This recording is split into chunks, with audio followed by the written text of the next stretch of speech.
Radio Romance 90.1 FM presenta El Abogado Responde.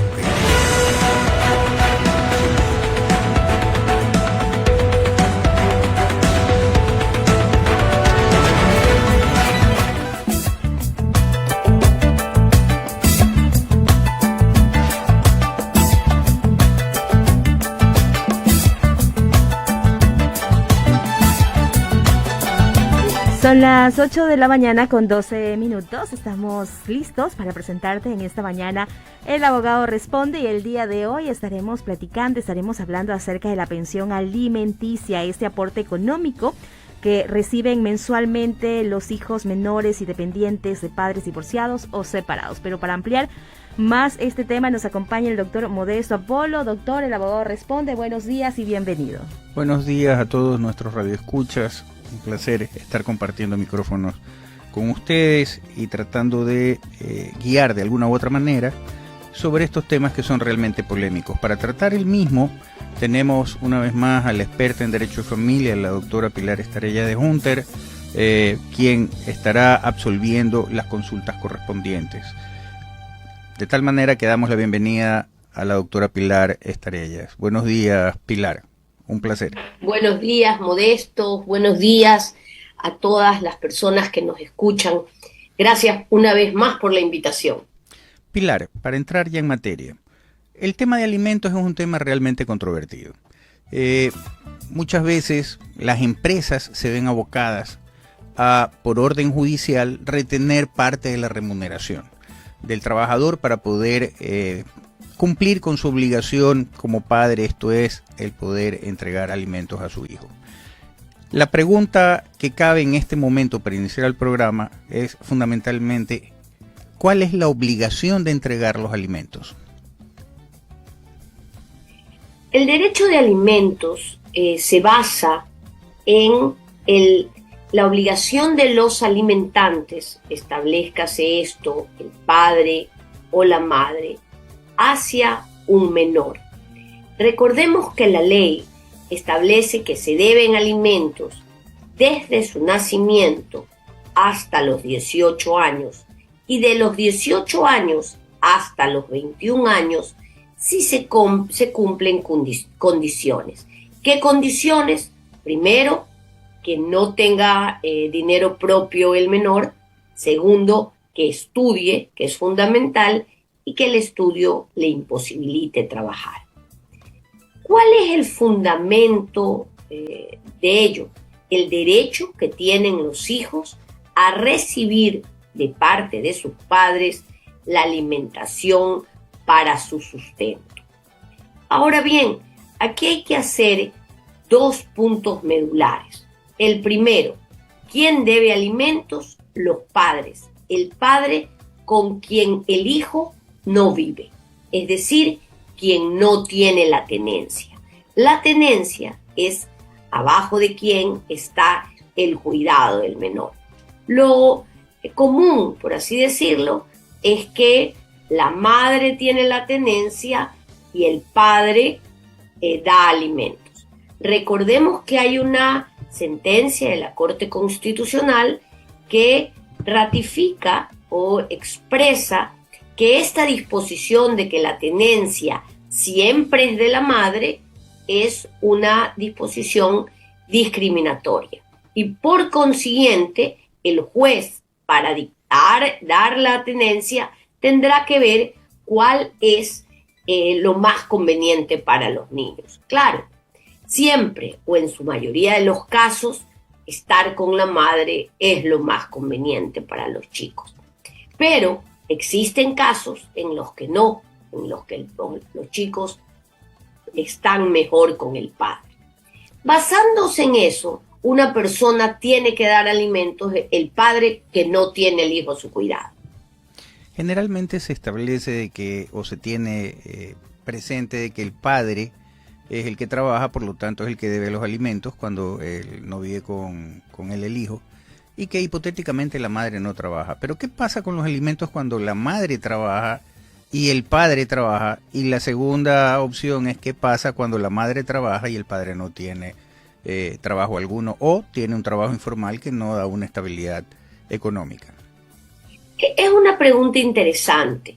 Recordemos que en el Ecuador y a nivel mundial, este tema del trabajo de hombre y mujer es casi mayoritario.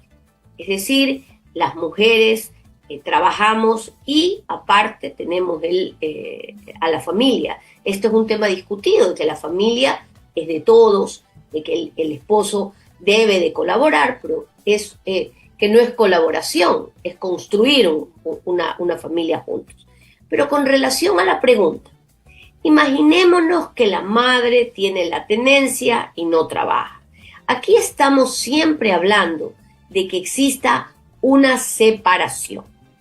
No necesariamente tienen que haber estado casados. Si están casados y se divorcian, recordemos que el divorcio, para que se dé, tiene que tener regulados los alimentos del chico. Si no están casados, solamente tuvieron una relación eventual y la madre tiene al niño, imaginémonos que la madre no trabaja, el padre deberá de poner o entregar una pensión de alimentos. ¿Cómo fijamos la cuantía de la pensión de alimentos? Y ese es un punto interesante, es con relación a los ingresos del alimentante. De tal manera que lo más fácil para un abogado de familia es un padre que está enrolado en una empresa, como tú señalabas. Entonces pedimos que la empresa diga cuánto gana y ponemos ese valor en una tabla que tenemos del Consejo de la Judicatura, que año a año se actualiza y ese valor se le pondrá. ¿Qué pasa con el vendedor informal? ¿Qué pasa con el hombre que no tiene un salario básico? Y también qué pasa con el hombre que sí gana pero no lo tengo cómo probar. Ahí habrá que establecer, en el caso de que no tenga recursos, la pensión mínima, y en el caso de que no exista un rol establecido, vamos a tener que buscar los ingresos extraordinarios para la fijación de la pensión. Un punto importante también que tú señalaste es qué pasa cuando la madre trabaja. Bueno, la madre trabaja y mantiene la casa y el padre no. El derecho del menor va a estar o va a la madre a demandar en su representación al padre que no vive con él, pese a que la madre tenga trabajo y pueda pagar los gastos. Este es un derecho del niño que hay que ejercerlo, ¿no? Estamos con la abogada Pilar Estarellas de Hunter, experta en Derecho de Familia. Una vez más, para no perder la costumbre, mi estimada Pilar, dos preguntas en una. La primera, y es que la Constitución establece que los menores tienen libertad sexual a partir de los 12 años. Esto nos pone en el disparadero de que hay muchos menores que ante esta libertad sexual tienen familia, tienen hijos consigo. Pero también la ley prohíbe el trabajo infantil. Y entonces la pregunta del millón es, ¿quién se hace cargo de ese menor? O de esos tres menores, por decirlo de alguna manera. ¿Quién se hace cargo de ese menor, del hijo de estos dos menores, de estos dos adolescentes? La primera de las preguntas. Y la segunda es, ¿qué pasa con el tema de los abuelos en este caso? Y también, ¿solamente los alimentos se demandan por tema de hijos o quién más puede demandar alimentos? Esto es, los padres podemos demandar alimentos a nuestros hijos ya cuando estamos en el ocaso de nuestra vida, o quién más puede demandar alimentos. ¿Te gustan las preguntas polémicas, Modesto? Por función de tiempo, vamos a comenzar por la segunda pregunta. ¿Quiénes pueden demandar alimentos? Los menores de edad representados por sus padres tienen el derecho de alimentos de sus progenitores. Este tema hay que dividirlo también en dos principios. El primero, recordemos que antes del nacimiento, la madre tiene el derecho a alimentos prenatales. Este es un punto importante porque si no están casados y el padre no se quiere hacer responsable, la madre puede poner un juicio de alimentos prenatales. Luego, desde su nacimiento, habrá derecho de alimentos. ¿Y qué establecemos con esto? Establecemos el derecho del menor a recibir de sus progenitores una cantidad que le permita vivir con dignidad. Por ello, el Código de la Niñez y la Adolescencia va a establecer parámetros y tabla en la cual se dirá, pues, cuando un menor, un padre tiene tal cantidad de dinero, va a dar como consecuencia que aporte tal cantidad de dinero. Dentro de un juicio de alimentos, nosotros vamos a tener que tener una defensa técnica que pueda probar cuál es la capacidad económica del alimentante, por todos los medios de prueba que nosotros conocemos y que establece el COGEP. Los medios de prueba son documentales y ahí vamos a establecer todo aquello que es el rol de pago, los bancos, las tarjetas, etcétera. Aquí yo tengo casos importantes de referir, como por ejemplo que un padre diga no tengo dinero y la defensa técnica de la madre le pruebe que está pagando una cantidad en tarjetas de crédito. Ese pago va a ser también una prueba para el juez de que él ha tenido una cantidad para desembolsar. ¿Quiénes tienen derecho a alimentos? Tienen derecho a alimentos los menores desde su nacimiento hasta los 18 y de los 18 a los 21. Hay que hacer una salvedad importante con relación a los hijos con discapacidad, con los cuales el código establece que son para toda la vida. Este es un punto que hay que establecerlo con claridad porque los menores no van a poderse desenvolver en el tiempo con las facilidades que tienen pues personas con todas las capacidades desarrolladas.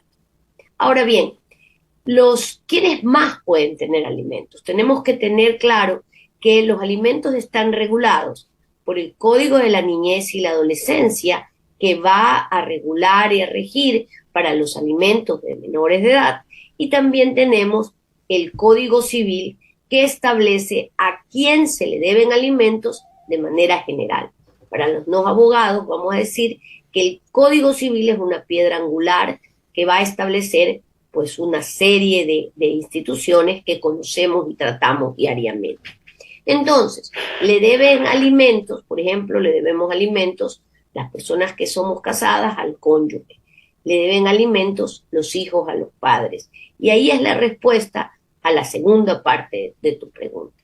Cuando los hijos han recibido alimentos, no sea que haya simplemente un juicio, pero cuando los hijos han tenido siempre al padre, el código establece que solo el hecho de la filiación habilita a un padre a pedir alimentos a sus hijos en la etapa de la ancianidad o cuando se encuentren desvalidos. Y este es un juicio súper interesante porque es la retribución que le debe dar al hijo al padre. Para aquellos que tenemos o que tuvimos la suerte de tener padres maravillosos, esto de retribuir a los padres es una bendición y un honor. Pero para aquellos que no tienen esto, los padres que están en abandono, pueden solicitar alimentos con una defensa técnica, sea pública o sea privada. Y se va a establecer solo ¿qué cosa? La filiación.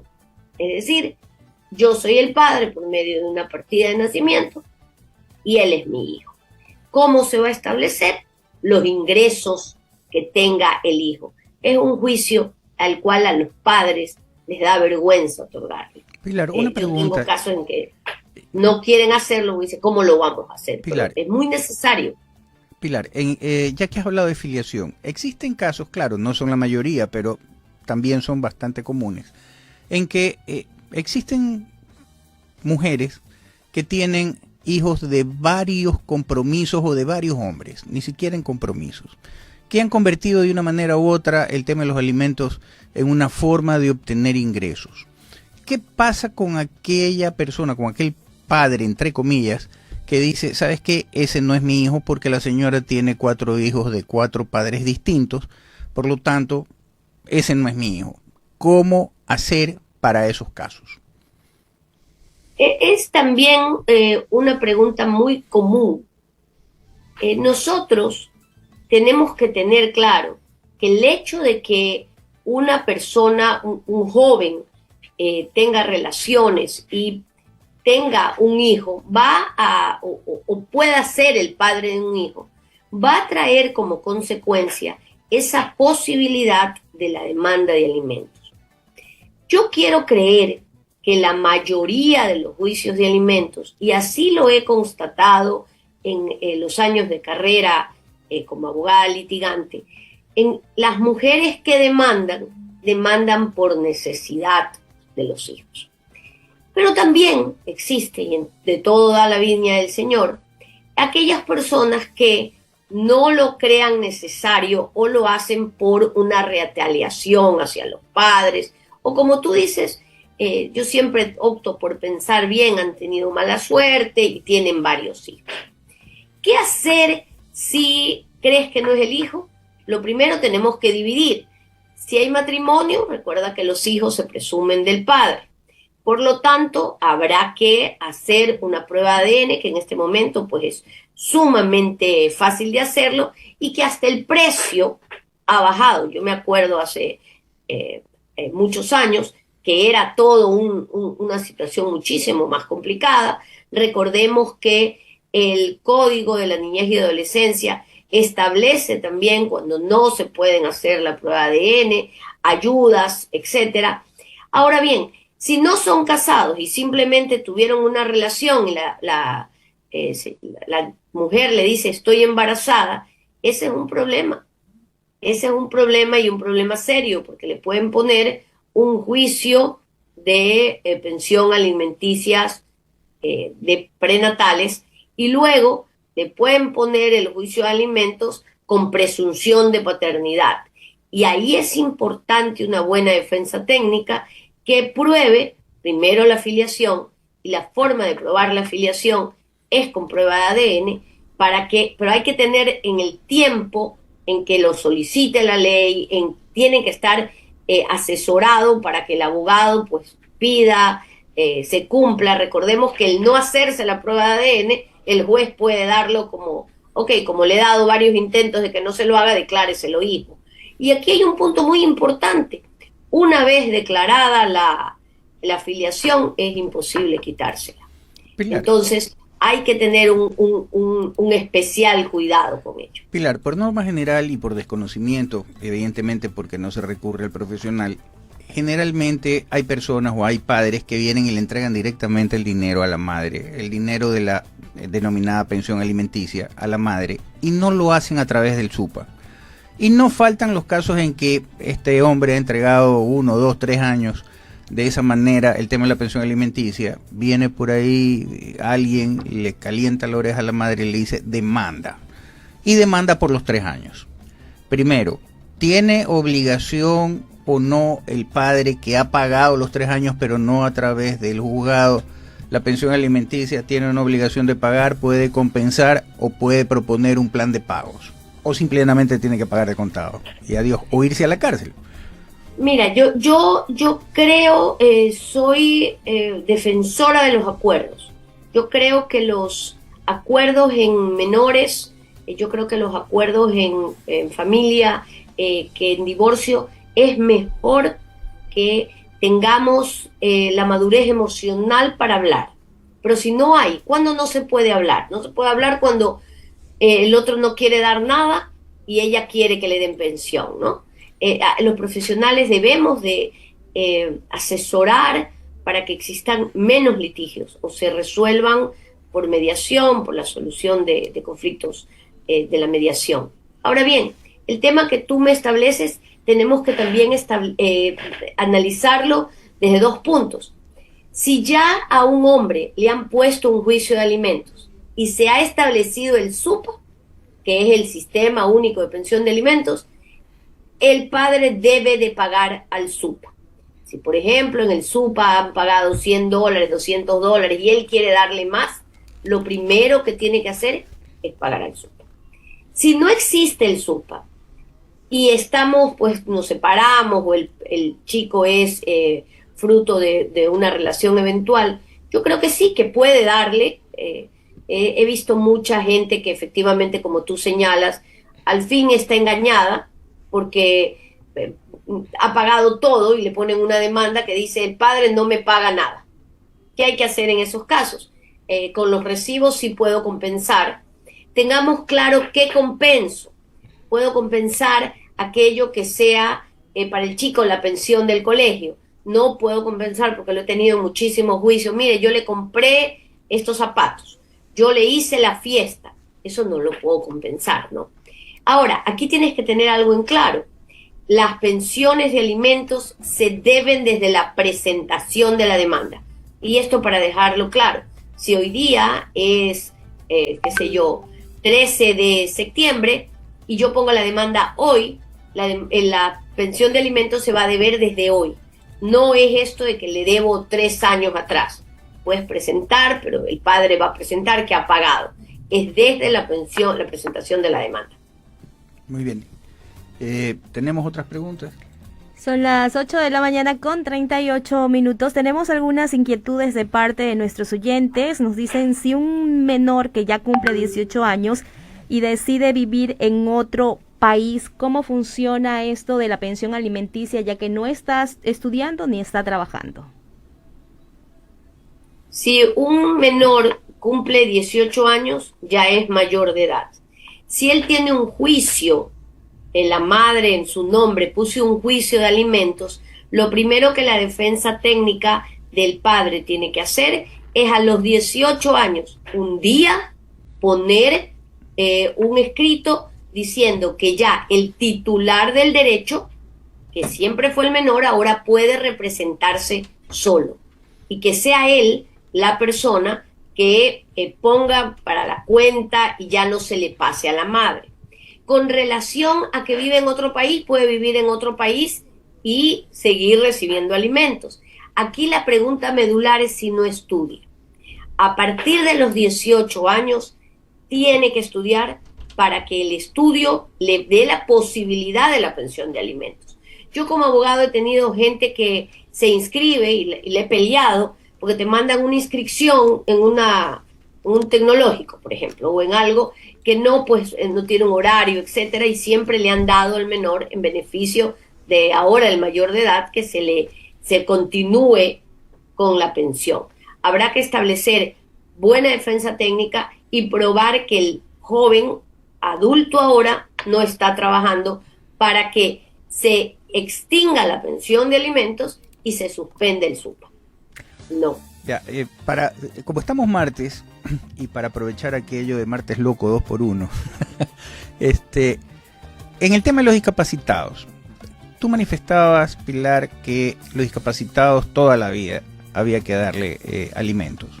Pero ¿qué pasa con aquellos discapacitados que se encuentran laborando, que son mayores de edad y que se encuentran laborando? Hemos visto en cadenas de alimentos, de comidas rápidas, chicos con discapacidad atendiendo en los supermercados o comisariatos también, y en otras tiendas. ¿Qué pasa con estos chicos? ¿Se les debe de seguir dando alimentos o no? Porque al fin y al cabo son mayores de edad y están laborando. Y la otra pregunta es, ¿qué pasó con aquello de que los abuelos se hacían cargo de los nietos?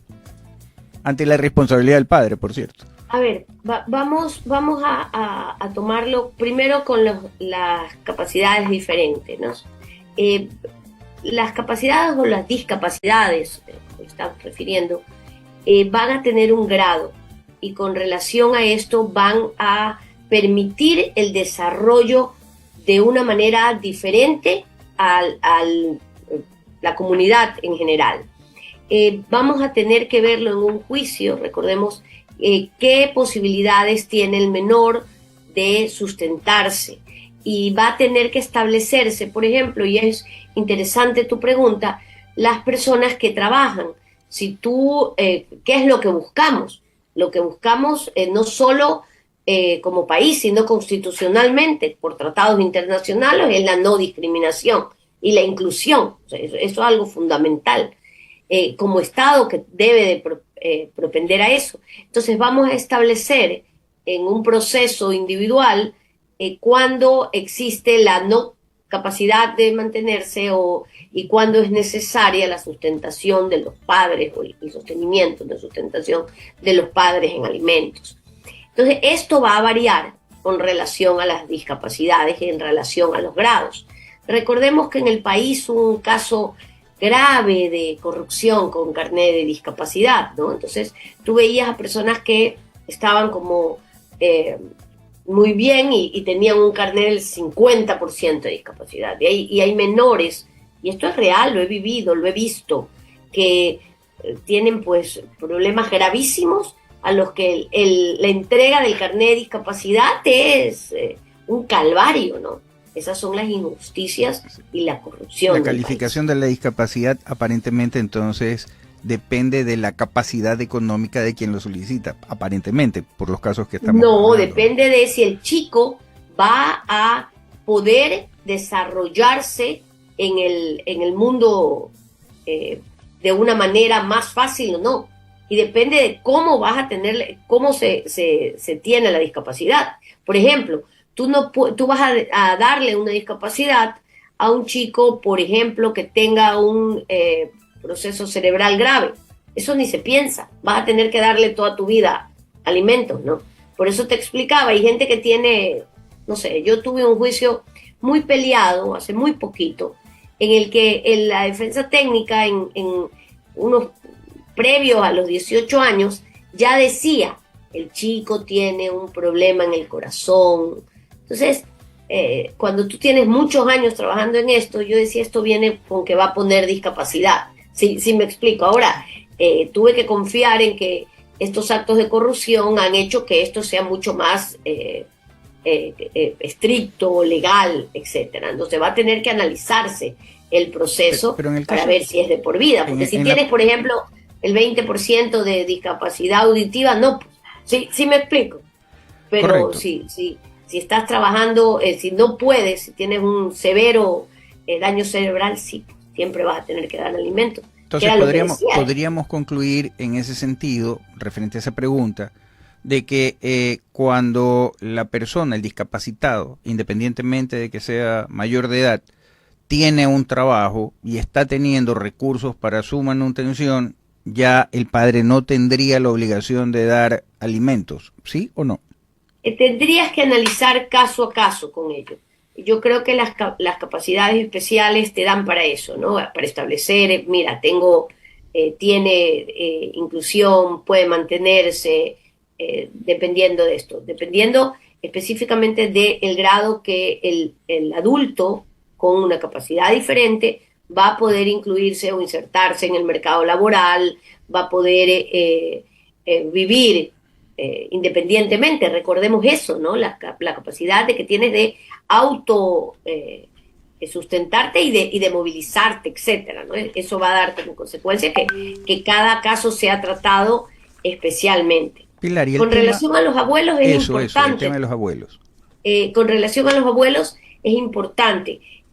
¿Cuál es el caso de los abuelos? Que fue muy conocido, ¿no?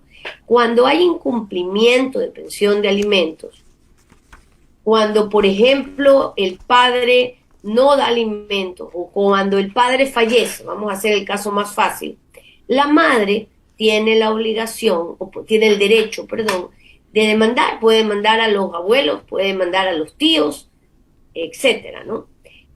Pero ¿qué condición tiene que mediar? Tiene que mediar que el padre no esté dando pensión de alimentos. Y la pregunta importante es, ¿existe aún la obligación de alimentos de los abuelos? Sí, existe. Yo puedo demandarlo como madre y exigir que se le pase una pensión de alimentos al menor con relación a la capacidad económica de los abuelos. Esto trajo muchísima discusión porque tanto los adultos de la tercera edad y los menores son grupos vulnerables. Entonces hay un problema con ello, pero sí existe porque el menor puede solicitar alimentos. Ahí la labor del juez es fundamental, ¿no? Recordamos que en algunos tiempos metías presos a abuelos absolutamente pobres. Yo no sé si recuerdan las noticias de abuelos en casas sumamente humildes, sin capacidad de trabajar, siendo muy mayores, lo cual indudablemente debe de ser analizado por el juez. Pilar, me salta ahí una pregunta y es la siguiente. Fue muy común después del feriado bancario, del tan mentado feriado bancario, que muchos ecuatorianos migraron y entonces dejaron aquí a sus familias. Hubo las demandas en contra de los abuelos, de los tíos. La pregunta del millón es, ¿ese tío o ese abuelo que fue condenado al pago de la pensión alimentaria del sobrino o del nieto, puede ejercer algún tipo de acción legal para poder recuperar del padre irresponsable aquello que de una u otra manera debió haber cumplido y no lo hizo porque huyó del país, simple y llanamente se fue del país? La ley siempre establece la acción de repetición, ¿no? Él puede iniciarle al padre o al alimentante el pago que ha hecho. Lo que pasa es que, como tú bien señalas, o están en el exterior o es imposible cobrarles, y sí es una responsabilidad muy importante. Yo con relación a este caso también te digo que los padres que tienen, por ejemplo, una pensión de alimentos y le piden a los familiares, me tengo que salir del país y dame la garantía personal. Yo, en lo personal, tengo casos en los cuales el garante me dice, doctora, yo no tengo nada que ver.